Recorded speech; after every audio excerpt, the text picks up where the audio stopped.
High court द्वारा जब सवाल उठाया गया तब जाके ये इलेक्शन शुरू हुए। खैर इलेक्शन शुरू होते हैं, हम नॉमिनेशन फाइल करने के लिए जाते हैं। जब हम नॉमिनेशन फाइल करने के लिए जाते हैं तो हमने रिटर्निंग ऑफिसर और असिस्टेंट रिटर्निंग ऑफिसर से मिलना चाहा, लेकिन कोरोना का बहाना बनाकर उन्होंने हमारे से मिलने से मना कर दिया, जबकि प्रोटोकॉल के तहत हमारा नॉमिनेशन उनको लेना चाहिए था। जो आदमी ऑथोराइज ही नहीं है, 2 क्लर्क या लैब असिस्टेंट, हमें नहीं पता उनकी क्या पोस्ट है, उनको बिठा दिया गया, उन्होंने हमारा नॉमिनेशन लिया। चलो हमने सोचा अभी कोई बात नहीं, क्यों इस बात में ज़्यादा इशू बनाना है, इलेक्शन लड़ना हम अच्छी तरह से लड़ेंगे। तो हम सिर्फ उनसे इसलिए मिलना चाह रहे थे कि ताकि हम उनको बता सकें कि एक ट्रांसपेरेंट इलेक्शन कराए जाएँ। कोई बात नहीं, 3-4 दिन के बाद हमें पता लगता है कि पुराने जो पंकज आत्रे और अजय कुमार शर्मा पिछले 20 वर्ष से वहाँ पे मेंबर है, पंकज आत्रे 9 वर्ष से है। तो डीओपीटी रूल के हिसाब से उनका चुनाव इलीगल था। हमें पता लग गया कि उन्होंने भी फार्म भरा है। तो मैंने डॉक्टर राजीव टोंग को कॉल किया कि भाई इन दोनों का इलेक्शन इलीगल है, इन दोनों का नॉमिनेशन आप कैंसिल करें, उसको एक्सेप्ट ना करें। उन्होंने मुझे कहा कि आप इसके बारे में हमें रिटर्न में दें, क्योंकि हम ऐसे नहीं मानेंगे, तब हम देखें कुछ करना क्या। फिर मैं आपके दर्शकों को दिखाना चाहूँगा। फिर मैंने रिटर्न में ये देखो 14/9 को मैंने लेटर दिया कि भाई इनका इलेक्शन जो है इलीगल है, वायलेशन हो रही है रूल की, डीओपीटी रूल की वायलेशन है, इनको इलेक्शन लड़ने की इजाज़त ना दी जाए। लेकिन 17 तारीख को जब उन्होंने स्क्रूटनी के बाद लिस्ट आउट की तो मैंने देखा भाई मैं तो उसके नाम है, बड़ा सरप्राइजिंग था भाई। इन्होंने भारत सरकार के रूल को भी ये नहीं मानते।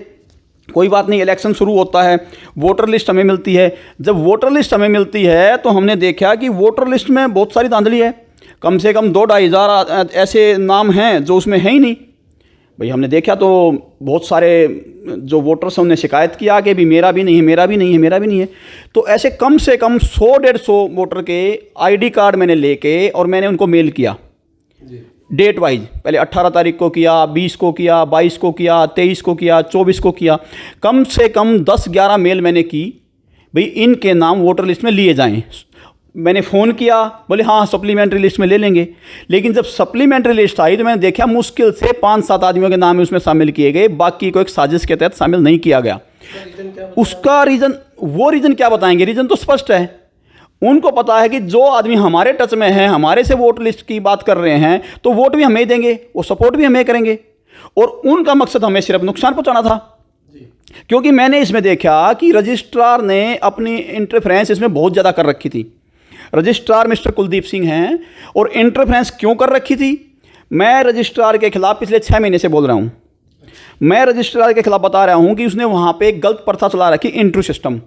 बच्चों को 4-4, 5-5, 6-6 महीने तक परेशान करते हैं इंटरव्यू के नाम पे। इंटरव्यू कुछ नहीं लेना होता, सामने वाले को देखना है कि इसको क्या नहीं पता होगा वो चीज़ पूछनी, ताकि उसको दोबारा बुलाया जा सके, 3 बुलाया जा सके, 4 बार बुलाया जा सके, 5 बार बुलाया जा सके। क्योंकि जब वो 4 बार, 5 बार, 6 बार आएगा तो उसके बाद वो दलाल को ढूंढेगा, दलाल को ढूंढेगा तो पैसे की बात करेगा। तो सारा सिस्टम जो है ना पैसे कमाने के लिए कर रखा है। किसी भी हमारे जो फार्मेसी एक्ट है उसमें इंटरव्यू का कोई प्रावधान नहीं है, तो इसलिए इनको इंटरव्यू नहीं लेना चाहिए। हम उसमें इंटरप्ट कर रहे हैं कि हम इंटरव्यू नहीं लेने देंगे, उनकी दुकान बंद होने के कगार पे है, इसलिए हमारे खिलाफ खड़े हैं।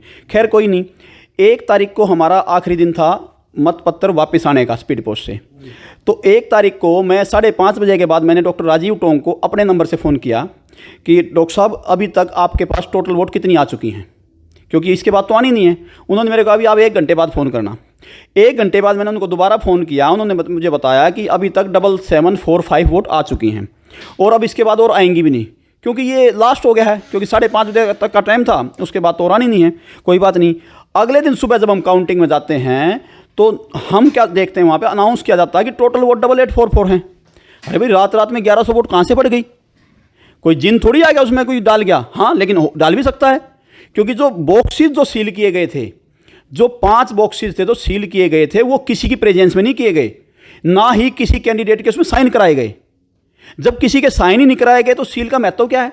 उस सील को आप कितने बार भी खोल लो, कितने बार बंद कर लो, 1 महीने से वो बॉक्सेस जो उनके पास पड़े थे।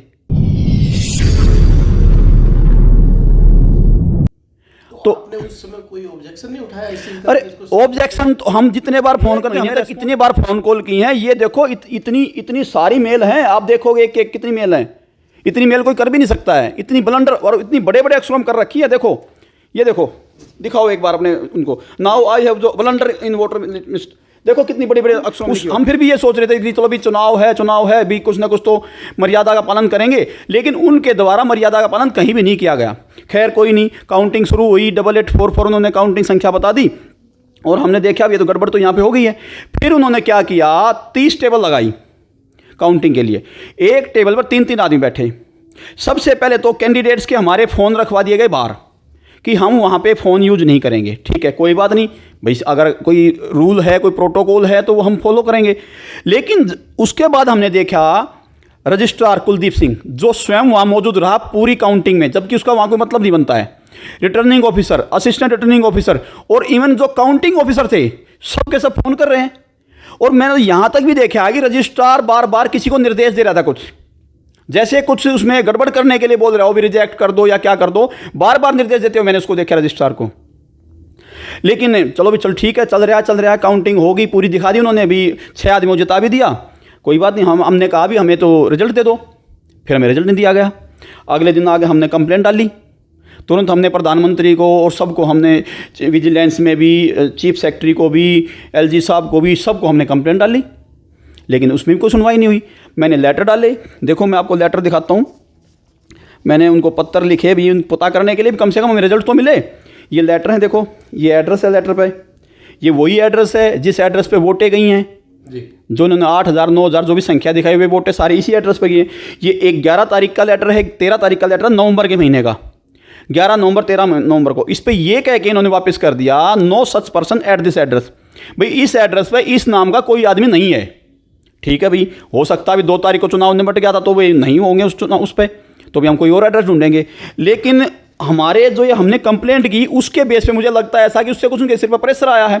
तो प्रेशर आया तो 6 दिसंबर को रात को 9:11 में मेरे पास मेल आती है ARO की तरफ से जी, जो राजीव टोंक है। उसमें उन्होंने लिखा है please find attached A soft copy of DPC election 2021 result, 1 महीने 4 दिन के बाद काउंटिंग के। और उसमें भी चलो देखा जाए, उसमें हमने देखा, देखो इस पे एड्रेस अगर दिखाओगे तो वही एड्रेस है जो अभी जो लेटर जो रिजेक्ट किए थे। ठीक है जी, और इस पे जो रिटर्निंग ऑफिसर साइन किए हैं वो 25/11 में किए हैं। 13 नवंबर और 11 नवंबर का तो नो सच पर्सन कोई आदमी है ही नहीं इस नाम का वहां पे, तो 25/11 में साइन करने के लिए जिन आ गया क्या दोबारा से, या कोई भूत आगे कर गया उसमें? तो ये एक संदेह के घेरे में, इसलिए संदेह नहीं, ये तो पक्का है, बिल्कुल पक्का है, संदेह नहीं है। तो आप इस पे आगे कार्रवाई की रणनीति क्या बना? देखो अभी तो हमने LG साहब को लिखा है, हमने सबको लिखा है। अब तो मैं केजरीवाल जी से, सत्येंद्र जैन जी से, उनसे यही निवेदन करना चाहता हूं कि इस पे एक्शन लिया जाए। इसमें यह ना देखा जाए कि कोई IAS अधिकारी है या कोई क्लर्क है या कोई प्रोफेसर है, पद ना देखा जाए, पद को ना देखते हुए न्याय को एक समान मानते हुए सबके खिलाफ कार्रवाई की जाए और जांच की जाए। और अगर ऐसा लगता है कहीं भी कि मैं झूठ बोल रहा हूं, मेरा नार्को टेस्ट कराया जाए, मेरा नार्को टेस्ट कराएं ताकि सच्चाई सामने आ सके, मेरे दावे में सच्चाई आपको दिख सके कि हाँ जो दावा कर रहा है मैं ठीक कर रहा हूं, कुछ गलत नहीं बोल रहा हूं। और साथ के साथ रजिस्ट्रार, ARO और RO इनके भी नार्को टेस्ट कराए जाएं, क्योंकि इन्होंने बहुत बड़ी धांधली की है, इन्होंने सिस्टम का मजाक बना के रख दिया है। अगर ऐसा ही चलता रहा तो इस लोकतांत्रिक प्रणाली में कोई विश्वास नहीं रखेगा और ना ही ऐसे चुनाव का कोई महत्व रह जाएगा। जब पहले से ही फिक्स है कि उनको जिता के बिठाना, फिर क्या फायदा चुनाव का? तो केजरीवाल जी को मैं तो यही कहना चाहता हूं, केजरीवाल जी आप इस पर स्वयं देखिए, स्वयं संज्ञान लें और इन पर एक्शन लें, ताकि भविष्य में कोई भी इस तरह गलती ना कर सके, कोई भी अपने आप को कानून से बड़ा ना मान सके, क्योंकि ये तो अपने आप को कानून से बहुत बड़ा मान चुके हैं। ये अब भी ये कहते हैं, अगर कोई भी हमारा कोई आदमी वहां जाता है, कोई बच्चा वहां जाता है, कहते हैं हमारा कुछ नहीं बिगड़ने वाला, हमारे लिए तो सरकारी वकील खड़े हैं, सरकार लड़ेगी हमारे लिए, तो सारे अफसर हमारे जानने वाले हैं। ये मैं केजरीवाल जी से कहना चाहता हूं कि वो कह रहे हैं सारे अफसर हमारे हैं, हमारा कुछ नहीं बिगड़ना, चाहे आप कितना जोर लगा लो, चाहे कितने TV पर आ लो, चाहे कितने न्यूज़पेपर में आ लो, कहीं भी जा लो, हमारा कुछ नहीं बिगड़ने वाला। ये इस तरह की बातें उनकी तरफ से आ रही हैं। जो चुनाव के दिन जो इन्होंने बाद में फ़ोटो कराई हैं, आप जरा प्रोटोकॉल देखिए। ये कुलदीप सिंह रजिस्ट्रार हैं, ये IAS ऑफिसर हैं राजकुमार जी, ये सचिन सिंह हैं। देखिए किस तरह कंधे पे हाथ लगा के, कमर में हाथ लगा के इस तरह खड़े। क्या ये प्रोटोकॉल है? क्या एक चुनाव अधिकारी को इस तरह से करना चाहिए? ये देखिए, ये दूसरे ARO हैं राजीव टोंक, ये देखिए कैसे कमर में हाथ लगा खड़े हैं। रजिस्ट्रार का ऐसे खड़े होने का क्या मतलब वहाँ चुनाव में? जब हम रजिस्ट्रार से अभी कोई बात करते हैं, कुछ पूछते हैं, तो कहते हैं मेरा कोई रोल नहीं इलेक्शन में। अगर आपका कोई रोल इलेक्शन में नहीं है, फिर ये क्या है? फिर आप इस तरह से क्या क्या किसी शादी का प्रोग्राम ये, तो ये देखने की चीज़ है, बहुत नोटिस करने की चीज़ है। ठीक है। धन्यवाद। ये हमारे साथ तुसीर जी थे जिन्होंने चुनाव के दौरान बहुत सारी धांधलेबाजी का आरोप लगाया है और सिद्ध करने के लिए तैयार है।